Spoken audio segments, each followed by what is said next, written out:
Olá, tudo bem? Como é que estamos, gente? Tudo beleza? E aí, estão todos em casa, cuidando de não aglomerar, de estarmos cuidando sempre uns dos outros. Gente, vamos lá. Eu sou Rafael Rolim, sou professor do Grupo Folclórico. Estou aqui para juntos construirmos esse trabalho junto ao Instituto Chico Mota, dentro do projeto Minha História, Minha Vida, Vencendo o Preconceito com Cultura e Arte. É um projeto que a gente está fazendo parte, que foi aprovado pela Lei Federal de Incentivo à Cultura e patrocinado pela Autopeças Padre Cícero e Perseu PVC. Tudo beleza? Como estamos? Tudo certo, né? Então, hoje, no nosso encontro, nós vamos aprofundar um pouco mais, avançar um pouco mais nesse tema do folclore, que é tão importante para a nossa cultura, para a nossa educação, para a nossa arte, e para que um povo perceba o papel que tem a memória, a história, né, dentro da construção de um país, dentro da construção de uma cidadania, dentro da construção de um povo esse que precisa cada vez mais se compreender, para que a gente possa cada vez ser melhor, cada vez em busca desse ser mais que tanto Paulo Freire nos traz, né? Esse ser mais, não ser mais que o outro, mas ser mais cada vez melhor consigo mesmo. Quando a gente é melhor com a gente, quando a gente busca o melhor de nós, a gente está sempre buscando o melhor para o mundo. E hoje, a proposta é que a gente traga aqui uma série de influências da cultura e da cultura popular, do nosso folclore, que a gente possa, de alguma forma, contribuir nessa pesquisa, contribuir nessa formação, nessa oficina, para que a gente possa aprender um pouco mais, conhecer um pouco mais sobre as nossas tradições, conhecer um pouco mais sobre as nossas memórias e, acima de tudo, pensando nas nossas ancestralidades, nesses nossos ancestrais. Rafael, esse que está aqui hoje, não nasceu sozinho no mundo, né? Eu vim de uma família, né? Eu tive uma mãe, um pai, um avô, uma avó, um bisavô, uma bisavó, lá atrás, e assim sucessivamente, até os primórdios, como a gente comentou no primeiro encontro. Então é nesse processo de aprimoramento, né, dessa caminhada, que a gente vai se constituindo, que a gente vai se construindo enquanto ser, enquanto uma pessoa no mundo, né, enquanto um ser humano. E a cultura, e o folclore, a cultura popular, né, como a gente chama, ela tem um papel importantíssimo nesse sentido, que é o papel exatamente de trazer de volta a gente aquilo que às vezes a gente de alguma forma vai esquecendo com o tempo, né? Esse tempo moderno, que esse tempo muito ligeiro, esse tempo hoje que parece que não tem tempo, né? Aí vem uma pandemia como essa para dizer para a gente ficar dentro de casa e a gente não sabe fazer o quê? Fazer o quê com esse tanto de tempo que parece que a gente tem? E aí a gente se pega de novo olhando, dizendo que não tem tempo para a gente, às vezes, não tem tempo para nossas histórias, para nossas memórias. E aí o convite que eu faço também para esse encontro de hoje é que a gente se permita se encontrar, se permita olhar para sua história, olhar um pouco para sua memória, para as coisas que você já fez, para as coisas que você viu e outras pessoas que vieram antes de você, seus avós, seus antepassados, né? Essa ancestralidade, o que que veio antes de você? O que que tinha antes da gente chegar até aqui, né? O que que a gente pode aprender com isso? O que que a gente pode trazer para esse cotidiano do hoje, para esse mundo moderno, dessa falta de tempo, às vezes dessa falta às vezes de conversa, né? Às vezes a gente não tem tempo para conversar com um vizinho, às vezes a gente não tem tempo para conversar com um familiar, e a gente vai percebendo que o tempo passa e a gente perdeu de alguma forma esse tempo, esse time, né? Esse momento de poder fazer essas coisas. E aí esse é o convite para esse encontro de hoje, para que a gente possa pensar esse folclore, essa cultura popular que é embebida, né, encharcada de arte, né, de muitas influências, para que a gente possa aprender um pouco mais com o que já foi feito, com os que já passaram antes por esse chão, né? Aqueles que nesse chão pisaram antes, quais são os aprendizados que eles nos deixaram. E aí eu vou trazer para vocês uma primeira gravura, que é uma gravura de uma pintura rupestre.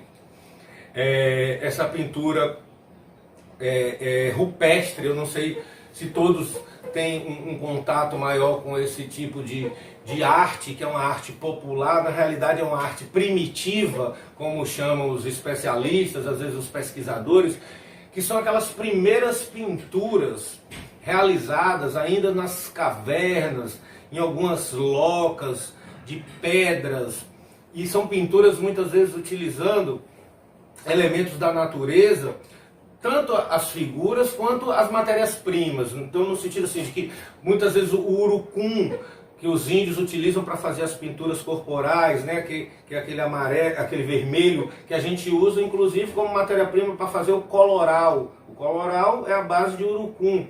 E as pinturas rupestres também utilizavam dessa mesma matéria-prima, que é um fruto que dá numa árvore, que é um pequeno arbusto, e você abre uma espécie de casulo que tem, e dentro tem umas sementinhas que você consegue extrair uma pigmentação, uma coloração, uma tinta, e dessa tinta você tanto pode pintar o rosto, como também os nossos antepassados que viveram aqui milhões de anos, inclusive, tem pinturas que chegam a milhões de anos.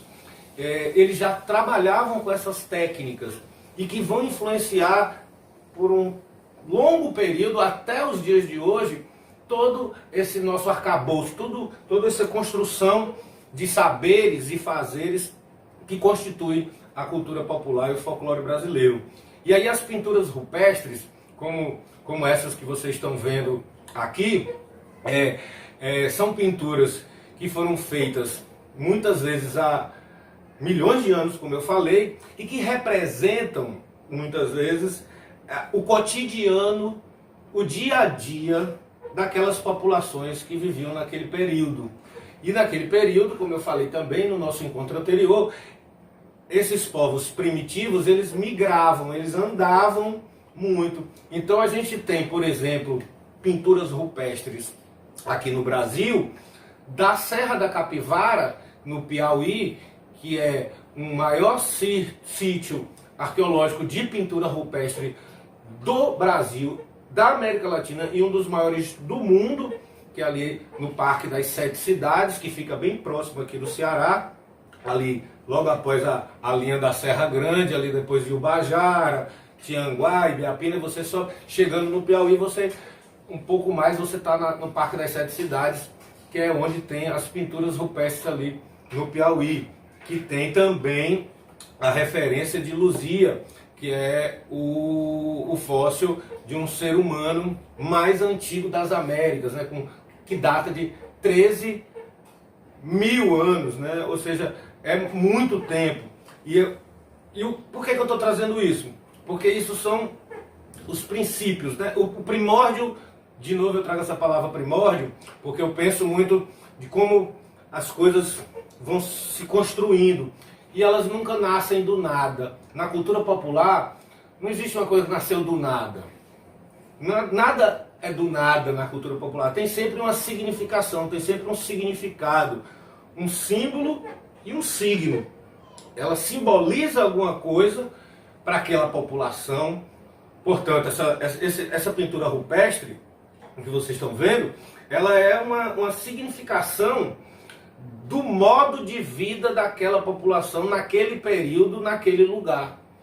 E isso é muito importante. Então você vai encontrar na Paraíba, você vai encontrar aqui no Ceará, na região de Tauá, na região ali do Arneiroz, né?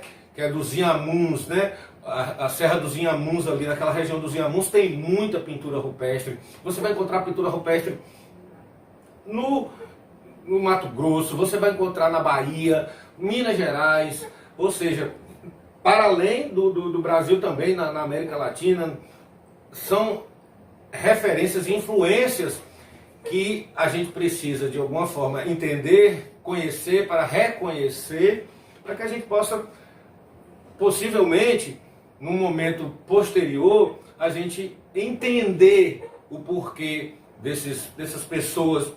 Desde quando o homem é homem, ele tem esse desejo de tocar, de desenhar, de pintar, de cantar. E tudo isso a gente encontra na cultura popular. Tudo isso a gente encontra no folclore. Esse desejo de fazer, de inventar. É a palavra talvez que melhor classifique isso, seja a invenção.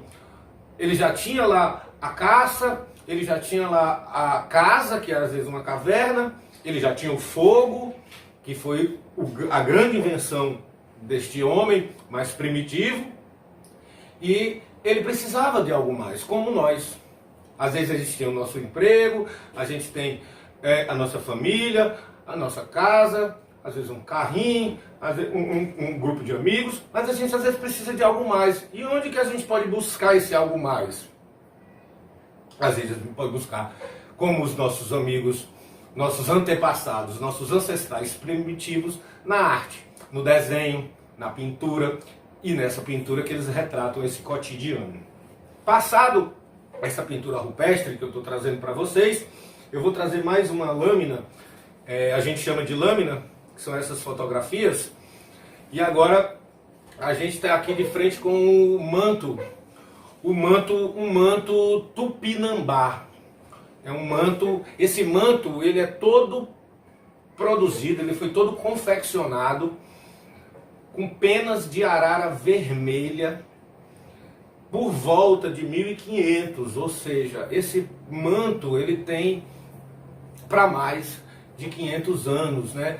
Se a gente pensar aí 520 e poucos anos, 520 anos, que esse manto foi descoberto na realidade. Esse manto é um manto que hoje não pertence mais ao povo brasileiro. Isso é muito importante, por isso que eu trago a referência da gente entender, saber e por que saber da nossa referência, das nossas ancestralidades, porque esse manto, por exemplo, que vocês estão vendo aqui, é um manto que hoje ele está no Museu do Louvre, hoje ele está na Inglaterra, hoje ele não é mais propriedade do povo brasileiro, hoje é um manto que foi adquirido, e aí não sei por quais circunstâncias, por pesquisadores ingleses e levaram esse manto. Hoje esse manto não se encontra em terras brasileiras. Uma das maiores referências da cultura indígena, e aí eu já estou falando de uma outra civilização e não mais aquele homem primitivo das cavernas que fizeram aquelas pinturas rupestres, e agora eu já tenho uma arte um tanto quanto mais elaborada, dentro de uma cultura um tanto quanto mais organizada, que já é a cultura indígena. E os tupinambás, que são índios muito recorrentes na nossa costa litorânea, e aí principalmente da Bahia, Rio de Janeiro, Espírito Santo, descendo, né, até mais ou menos até aqui, o nosso vizinho ali para baixo, um pouco de Pernambuco, ainda tinha muito tupinambá, que era uma etnia hegemônica, ou seja, eles eram muito populosos e dominaram boa parte desse litoral. Então esses tupinambás que construíram e fizeram esse manto, era um manto quase que divino. Esses povos já não são mais aqueles povos primitivos das cavernas, eles já tinham outras técnicas, eles já desenvolviam outras habilidades. Portanto, você percebe já pela delicadeza do trabalho realizado nesse manto, né, que é um manto todo feito de pena, costurado à mão com cipó, ou seja, é um material de uma riqueza e que traz uma referência para a gente de que muitas vezes a gente não percebe, muitas vezes a gente olha para a mídia, a gente olha para a televisão, para os jornais, até para o próprio cinema, principalmente esse cinema mais para fora, né, esse cinema hollywoodiano, que coloca o índio muitas vezes como aquele ser humano menor, o índio como um preguiçoso, o índio como aquele que não quer trabalhar, que não trabalha. Muito pelo contrário, o que a gente percebe vendo esse manto, a gente percebe um tipo de trabalho sofisticado, um tipo de trabalho minucioso. Ele teve que ter horas e horas, dias a fio, se não meses ou anos, para poder colher todas essas penas, separar por tamanho, juntando uma, costurá-las uma a uma, pena por pena. Isso é um trabalho, isso é um tipo de artesania. Esse é um trabalho que a gente só valoriza quando está na joalheria. O anel, a pérola do diamante que está no anel da Rainha Elizabeth, da inglesa, foi feita 20 horas, 30 dias de trabalho, o ourives lá esculpindo. Isso a gente valoriza. O trabalho do índio a gente diz que é preguiçoso. Entende? Então, para que a gente percebe, por que a gente traz esse tipo de referência para a gente pensar o folclore, para a gente pensar a cultura popular brasileira, para a gente pensar esses saberes ancestrais, para que a gente desconstrua, para que a gente, né, mude de alguma forma o olhar das pessoas, transforme, porque mudar vai depender de cada um. O nosso papel é tentar transformar. A pessoa só muda se ela quiser, mas o nosso papel é buscar incentivar essa transformação para que ela olhe para as nossas raízes, para que ela olhe para os nossos antepassados, para os nossos índios, que são os nossos primeiros habitantes, junto com esse povo primitivo, que também são descendentes. Há uma linhagem, né? É uma descendência, um vem depois do outro. A gente não veio a parar aqui do nada, como eu disse no começo do nosso encontro de hoje. Então, para que a gente possa perceber que o nosso folclore, a nossa cultura popular, a nossa cultura e a nossa arte deve muito, e na realidade aprendeu muito, e ainda há de aprender com os nossos índios. E aí passo para um terceiro desenho, uma terceira lâmina, que é onde vocês podem ver aqui a arte do tear, que é essa já uma outra evolução, um passo a mais dentro dessa sociedade, né, desse modelo de trabalho que os índios nos ensinam e nos ensinaram esses tempos todos, que é de como você pegar de uma flor que brota um chumascozinho de algodão, e muitas vezes dali você consegue transformar num fio, e desse fio você faz uma rede, você faz uma tela como essa, você faz a partir de um tear, né, que é também todo construído manualmente, com madeiras, cipós, cordas, sisal. Ou seja, imagine você ter que construir um equipamento que vai fazer uma rede. É para mim algo encantador, incrível no sentido de que é difícil de crer, mas eu acredito que é por conta desse processo histórico de ensinar e aprender, um passando para o outro, que esses saberes foram sendo, né, propagados e também de alguma forma lapidados. Eles foram sendo cada vez mais trabalhados em busca de um conforto, porque uma rede bem feita, né, é uma noite de sono, né, uma rede bem feita, você tem um conforto de deitar numa tarde, após uma refeição, você consegue descansar. Uma rede bem feita, ela é arejada, como a gente diz aqui, né? Ela não é quente, ou seja, ela tem toda uma questão térmica. Uma rede bem feita, ela tem um balançado, ou seja, tem uma ciência, tem uma técnica, porque a palavra muitas vezes técnica, a gente usa muita coisa da técnica, da tecnologia, hoje está na moda, né? A tecnologia, o que nada mais é a tecnologia? É o estudo da técnica. Tecnologia, logia, estudo, técnica, estudo da técnica. Qual é o estudo da técnica de fazer rede que os índios ensinaram até hoje? O mundo inteiro vem para o Ceará comprar rede. Tem que haver algo de muito fantástico, encantador, para além de uma beleza meramente estética, e sim funcional. Aquilo é uma obra de arte para mim. Uma rede de tear feita à mão, ela não teria para mim nenhum preço. Se eu soubesse fazer uma rede dessa, eu nem vendia. Eu ficava era para mim. Então é para isso que eu acho que a gente precisa olhar para os nossos antepassados, para os nossos ancestrais, para a gente poder entender o que é o folclore, entender o que é a cultura popular hoje, nesses tempos dos celulares, nesses tempos do YouTube, dos WhatsApp.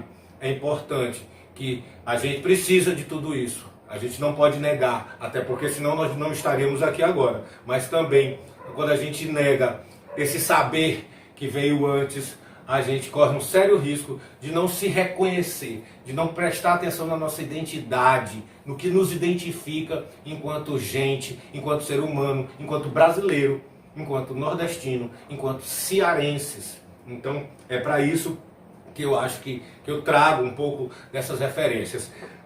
Vou finalizando aqui as lâminas com uma quarta lâmina, que é uma lâmina de uma instalação de um artista plástico já mais contemporâneo, chamado Leonilson. Leonilson já faleceu, um artista que faleceu muito jovem. Ele tinha alguns problemas de distúrbios de saúde mental, ele tinha algumas questões e que isso, de alguma forma ou de outra,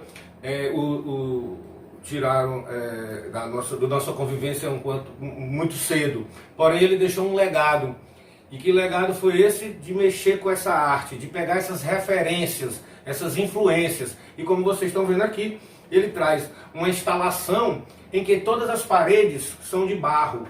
Barro é uma outra matéria-prima, que eu ainda não tinha falado aqui, muito importante na nossa cultura popular, no nosso folclore. O barro e aí, desde os nossos indígenas, dos nossos povos primitivos, o barro é importante para fazer a panela, o prato, né? O pote para guardar a água, porque sem água ninguém vive. Então, a importância do barro, uma substância que hoje muitas vezes já está se apropriando, né? Hoje o povo bota argila, né? No rosto, no corpo, para poder fazer limpeza de pele. Que maravilha, os índios já sabiam disso. Pode ter certeza absoluta. Eles faziam vários experimentos. E um deles é exatamente o que eu vou passar, porque eu não vou me ater à questão desta lâmina, porque ela já é uma releitura, para retomar um pouco do que seria exatamente a arte do folclore representada e apresentada na sua essência pelos artesãos da cultura popular do nosso povo, pelo nosso folclore popular, pela nossa arte popular, que são esses louceiros, essas louceiras, esses bonequeiros, pequenos artesãos que fazem bonecos, fazem pequenas casinhas, e isso, de alguma forma, vai construindo uma estética. E aí a gente tem o mestre Vitalino, no Pernambuco, já falecido, que é um grande referência. A gente teve recentemente, se eu não me engano, tem 3 dias que a Dona Maria faleceu também, uma outra louceira daqui do nosso Cariri, do nosso Ceará. Ou seja, a gente tem uma influência muito potente de grandes artesãos, de grandes artistas e de várias matérias-primas, desde a pena, eu já mostrei aqui a tinta, o urucum, o barro, o fio, o algodão, o cipó, o bambu. Ou seja, como o povo, e aí a cultura do povo, folclore, como esse povo foi se apropriando desses espaços, dessas técnicas, dessas matérias-primas, desses universos de criação, e construindo arte. E arte não só por arte, construindo significações de vida. Porque quando uma pessoa significa algo, ela está falando dela. Quando ela constrói um tear, quando ela faz um manto como aquele que nós vimos, quando ela faz uma pintura rupestre, quando ela faz um pote de barro, ela está trazendo também, junto com ela, um olhar do que ela precisa do mundo, do que ela gostaria de ver no mundo, do que ela entende de mundo. E, portanto, esse é também um dos papéis importantes da cultura popular e do nosso folclore. Vou finalizando com a última lâmina, que é uma lâmina muito instigadora para mim, instigadora no sentido de que ela mexe com um pouco de tudo isso que eu falei, porque ela vai trabalhar na perspectiva do imaginário do que está na imaginação. Esse é um manto de um artista chamado Arthur Bispo do Rosário.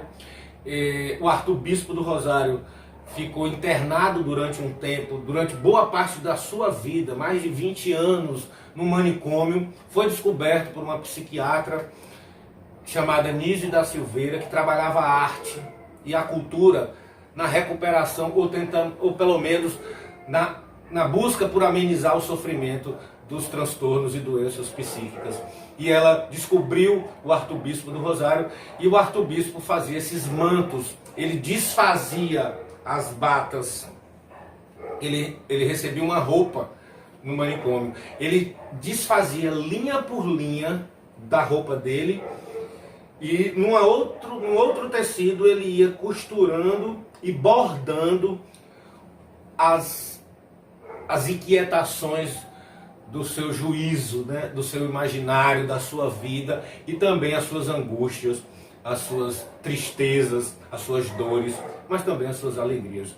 E isso, para mim, de alguma forma, ela junta tudo um pouco do que eu falei, desde aquele saber lá primitivo, de iniciar com uma pintura numa pedra, passando por um manto de penas de arara, chegando ao tear, passando pelo barro, e você chegar numa construção um pouco mais elaborada, no sentido de entender a compreensão do imaginário e ao mesmo tempo esse imaginário que é do período que ele vive, do período que ele viveu, hoje ele não está mais vivo, e é essa a importância da cultura. Para mim, essa é a importância desses materiais, dessas matérias-primas, desses saberes, dessas artes e ofícios, dessas artimanhas que a cultura popular, que o nosso folclore tem, e é de ruma, tem de muito, é muito. Se você for atrás, em todo canto você vai encontrar uma referência, você vai encontrar uma influência, você vai encontrar uma pessoa que sabe fazer um tipo de rede, por exemplo, que não é feita daquele jeito, um tipo de pote que não é feito daquele outro jeito, um que cozinha, o outro que é para água. Você é infinita, são infinitas as possibilidades de aprendizagem que a gente pode encontrar na cultura popular. Por quê? Porque ela não é parada, ela não é estática. A cultura popular, o folclore, e aí, para finalizar, eu vou trazer uma grande provocação, e aí a gente vai discutindo nos grupos, que é: o folclore muitas vezes foi colocado como algo que precisa ser preservado. É importante que a gente preserve, mas é sabendo que a cultura popular e o folclore, ele muda com o tempo, como todo mundo muda, porque é vivo. O que muitas vezes você percebe, parece nem que percebe que muda, que às vezes uma pedra, até a pedra, ela muda. Então, na cultura popular, no folclore, tudo também é possível de mudança, e só muda porque existe técnica, existe história, existe memória, existe ancestralidade. Portanto, existe um saber, existem saberes e formas de fazer que faz com que esses conteúdos se atualizem e cheguem até os dias de hoje como referência para que a gente possa construir cada vez mais uma cultura para esse país, uma cultura popular e uma educação e uma arte que seja mais próximas do nosso povo, mais próximas das nossas referências, e que constituem as nossas identidades enquanto povo brasileiro, enquanto povo nordestino, enquanto povo cearense. Gente, é isso. Por hoje é só. Dá lá um like, Instituto Chico Mota, curte lá o nosso vídeo, acessa lá o WhatsApp, me procura, tamo junto, vamos trocando ideias. Vou postar ainda referências do livro e também da cultura popular que a gente vai poder trocar durante a semana. Muito obrigado, uma boa semana para vocês, um bom descanso, se cuidem, fiquem em casa, dá um like lá e a gente se vê no próximo encontro. Um abraço.